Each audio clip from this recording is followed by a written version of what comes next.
3-3 in the Meadowlands, and pregame we were thinking this would be a close game because the Cowboys' defense isn't very good, but the defense is getting pressure on Justin Fields, and this offense is they were explosive at the end of the half with a huge 66-yard Javonte Williams run, and we talked about how we haven't seen this team just control a game yet this year, but here we are, up 20.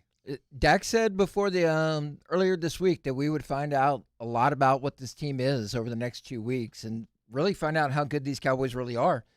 And good teams go on the road, and against bad teams, they make them look bad. And it's been really nice that the Cowboys got off to that kind of to start on after, I guess not necessarily the crispest start because the Jets did go right down the field, but they didn't get in the end zone.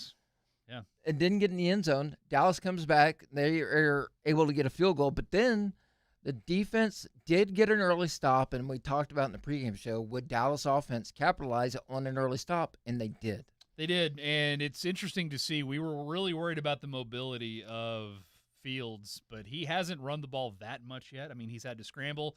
He's holding on to the ball way too long. Definitely. I mean, it's great to see Dallas get some sacks. I mean, you have one from Osa.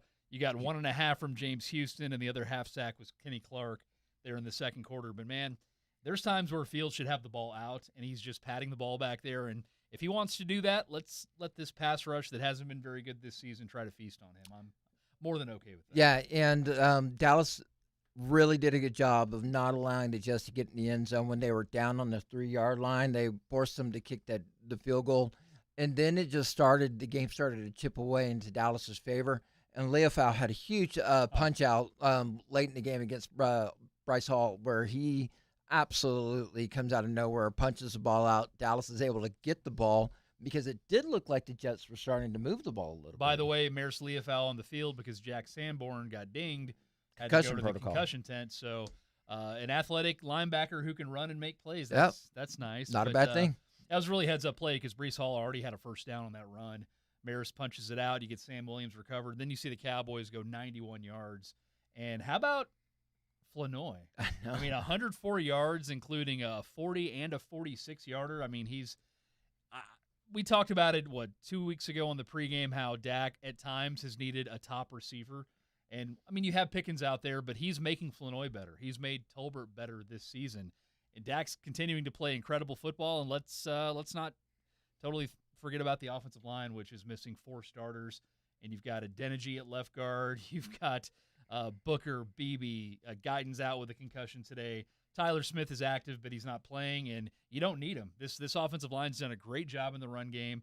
They're protecting Dak enough, and it's crazy to think that in years past where there would be this many injuries on the offensive line, it would just completely collapse, but that's a testament to what Dak has been now in year 10 and what Clayton Adams has brought to this offensive line and the scheme. I can't say enough good things about Clayton Adams because I think he's brought a mentality to this offense that we haven't seen in the past.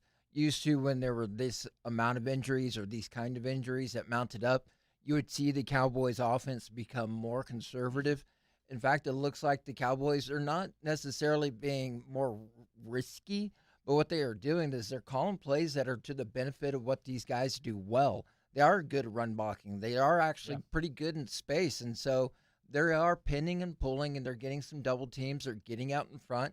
And Javonte Williams is absolutely running with purpose. And just the attitude he plays with is really refreshing to see. And I was joking. I was like, sign him. Just go ahead and pay him and give him a couple more years because what a steal he has been. 1 year, $3.5 million signing for the Cowboys, and he looks like the running back that we've wanted to see here for a long time since Tony Pollard's 1,000-yard season. I can't remember if it was the first field goal drive or the first long touchdown drive, but he had a 3rd-and-1 carry where he looked dead to rights in the backfield. They had him stop, but he's able to churn forward and that was the twist first forward. touchdown drive. Yeah, and he's able to get 3 yards there when it looked like it was going to be a loss just because he's such a tough son of a bitch. And that was really key to continuing that drive. And obviously the touchdown run was great, but the 66-yarder, you could tell he doesn't have that Tony Pollard home run speed because, I don't know, about 40 yards downfield, you could see him downshift a little bit. It's like, oh, crap. Right. I'm not going to be able to score on this one, but at least he was able to not fumble after a long run this time, and he was able to get out at the 1. And just a really terrific play-action throw to Ferguson, who has 2 touchdowns today.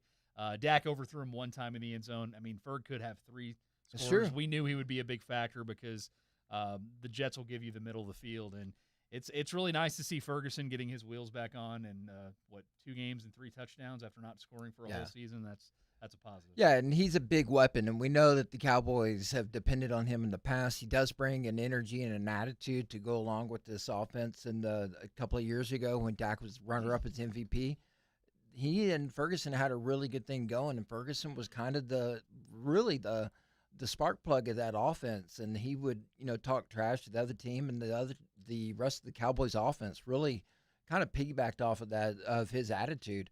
I'm loving what I've seen out of the Cowboys offense. It's just nice that when the defense gets to stop, the offense did go out there, move the ball, take control of the game, and now your defense doesn't have to worry as much about the running game. And you deferred on the toss, so you have a chance to maybe make it a 26 or a 30-point margin here pretty soon. And negatives, I guess, there's too many penalties both ways. I think 7 penalties each way, 14 total. I mean, Benetti and Olsen are even commenting about it. Because there hasn't been a lot of flow. And Dallas is giving up a lot of rushing yards to Breece Hall. That's something that is concerning. But now that you're up by 20, I'm guessing the Jets' run game won't be a big issue unless Fields decides to tuck it himself.